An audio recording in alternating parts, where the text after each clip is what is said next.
Welcome to the 17th video in the Secrets to Drawing video course brought to you by thevirtualinstructor.com. Before we go into color media, it's important for us to understand color. So we're going to take a few minutes in this video and delve into color. Color is an element of art that refers to reflected light. We know how important light is to drawing and how we see. Therefore, color is important as well. When light hits an object, all colors in the color spectrum are absorbed, except for the colors that we see. These are the colors that are reflected back to our eyes. White is actually the reflection of all the colors in the color spectrum, while black is the absorption of all the colors in the color spectrum. In art, color theory is made up of three parts: the color wheel, color values, and color schemes. In this video, we're going to take a look at each one of these parts of color theory. We'll begin with the color wheel. Here's a look at the color wheel. I'm sure everyone has seen a color wheel before. The color wheel was actually invented by Sir Isaac Newton.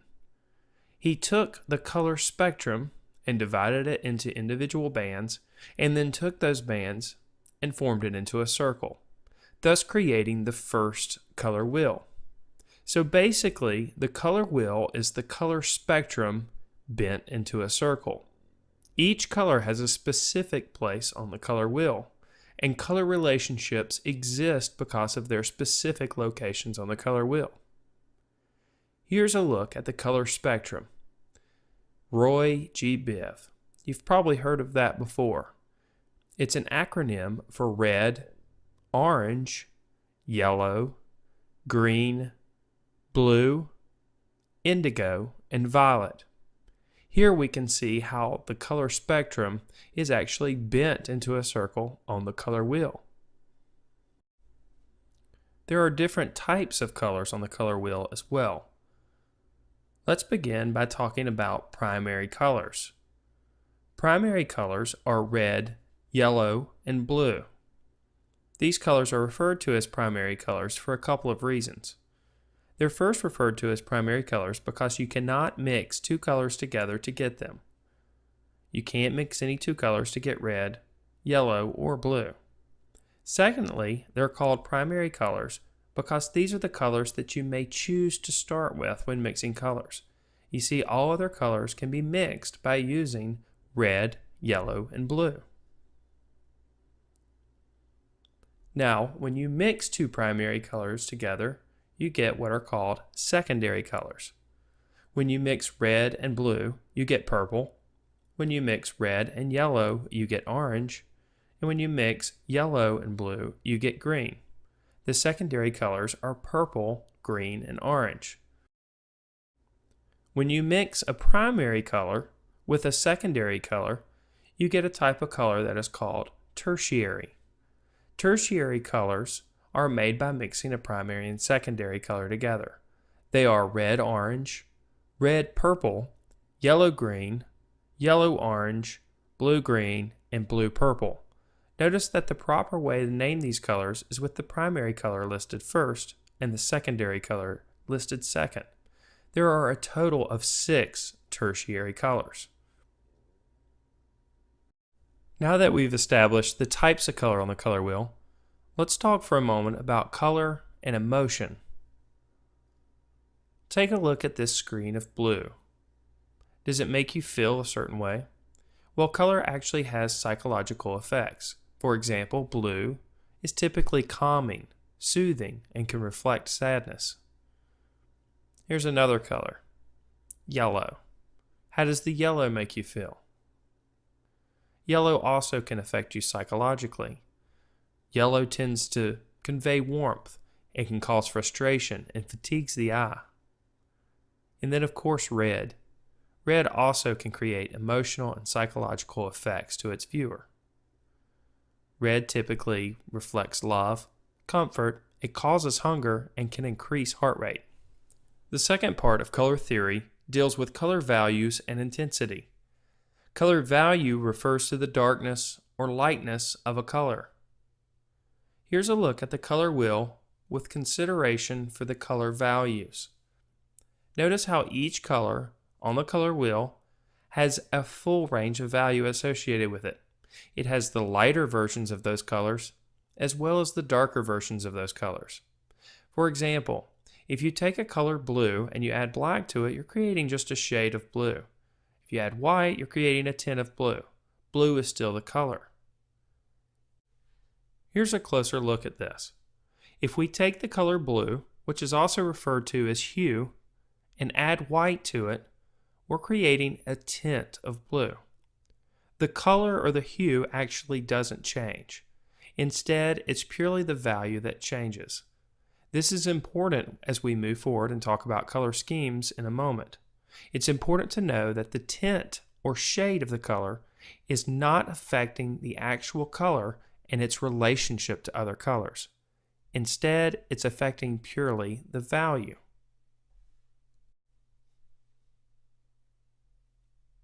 Now, let's look at the shades. If you take the same hue, in this case blue, and add black to it, you're purely creating a shade of that color. You're just creating a darker version of blue. The color is still blue. You're just affecting the value. The screen that you're looking at right now is actually a very dark red. It's still a red, it's just a darker value of red. If we slowly add red to it, we're approaching the midtone of red on a value scale. We're approaching the pure hue. Now we've reached the pure hue of red. Everything that you've seen on your screen is still the same color. It's just different values of red. In the same way, we can just add white to that red, and slowly we'll create tints of that red. It's still red. It's just a lighter version of red. Therefore, the color that's most often referred to as pink is actually red.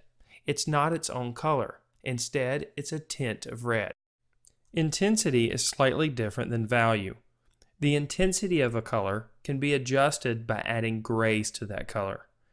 Gray is made by mixing black and white together. So by mixing black and white and then the hue of the color, you adjust the intensity of the color. Just like value, intensity doesn't affect the overall color in reference to the scheme that is used in a painting or drawing. This might make more sense in a moment when we talk about color schemes. So let's go ahead and move on to color schemes now and put everything together. The third part of color theory is color schemes. Color schemes are arrangements of colors according to their placement and relationship on the color wheel. The first color scheme and the most simple color scheme is referred to as monochromatic. Monochromatic is a color scheme that consists of only one color. And you might be thinking, how can we have a color scheme that only has one color? Remember that each color has a full range of value associated with it. For example, red, if we add black to it, we're creating darker reds. If we add white, of course, we're creating tints of red. You can create an entire drawing or painting using just the tints and shades of red, and it's referred to as a monochromatic color scheme. The second type of color scheme is called a complementary color scheme. Complementary color schemes are used when the colors are directly across from each other on the color wheel. In this example, you can see that red is directly across the color wheel from green. This means that these colors are considered complementary. They provide the highest level of contrast possible among colors. Other colors are directly across from each other as well. These are also complementary. For example, yellow and purple are also directly across from each other. They are also considered to be complementary, and they also provide a high level of contrast. My favorite configuration of complementary colors is orange and blue. Orange and blue also provide a high level of contrast because they're considered complementary. A moment earlier, I spoke on how the value or intensity of the color would not affect the overall color scheme. Here's an example of this. In this case, I have 8 different combinations of orange and blue. Each of these combinations has different values and intensities, but each of these combinations is still considered to be a complementary color scheme. It's still the same 2 colors, just with different intensities and different values. Don't forget, you have all the values and all the intensities of all the colors that you use. The next color scheme we'll discuss is called analogous. Analogous color schemes consist of 3 to 5 colors that are directly next to each other on the color wheel. In this case, I've highlighted red, red-purple, purple, and blue-purple. Analogous color schemes provide low contrast. They usually result in harmonious color schemes, unlike complementary color schemes that provide high contrast. A color triad color scheme consists of 3 colors that are equal distant from each other on the color wheel. For example, red, yellow, and blue, also the primary colors, is considered a color triad, as well as the secondary colors, purple, orange, and green.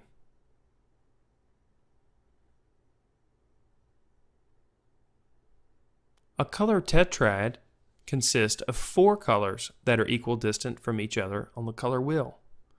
In this case, I've highlighted orange, red-purple, blue, and yellow-green. These colors provide high contrast. A split complementary color scheme is made up of a color and its complements 2 closest analogous colors. For example, we know that we need to have 3 colors in our split complementary color scheme. So if we choose to begin with red, we know that red is one of our 3 colors. We know that the complement of red is green by looking at our color wheel. We also know that the 2 closest analogous colors to green are yellow-green and blue-green. This means our split complementary color scheme is made up of red, yellow-green, and blue-green. Split complementary color schemes provide high contrast as well. Warm colors are colors that we typically associate with things that are warm. These colors are made up of red-purple, red, red-orange, orange, yellow-orange, yellow, and yellow-green. Warm colors typically have a warm color as their root color. Cool colors, however, are colors that we associate with things that are cool. Cool colors are typically made up of green, blue-green, blue, blue-purple, and purple, depending on how much blue it has in it.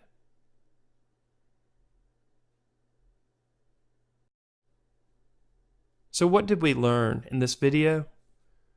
Well, first we learned that color is reflected light. We also learned that in art, color theory consists of 3 parts: the color wheel, color values, and color schemes. We learned that the color wheel is the color spectrum bent into a circle, and the arrangement of the colors helps us to make decisions about our artworks. We also learned that color value is affected by the amount of pure white or black that is present in the hue. Color intensity is affected by adding grays to a hue. We also learned that color schemes are a systematic way of combining colors to include in our artworks. And we learned that color can affect us emotionally and psychologically. In the next video, we're going to go into our first color media, colored pencils.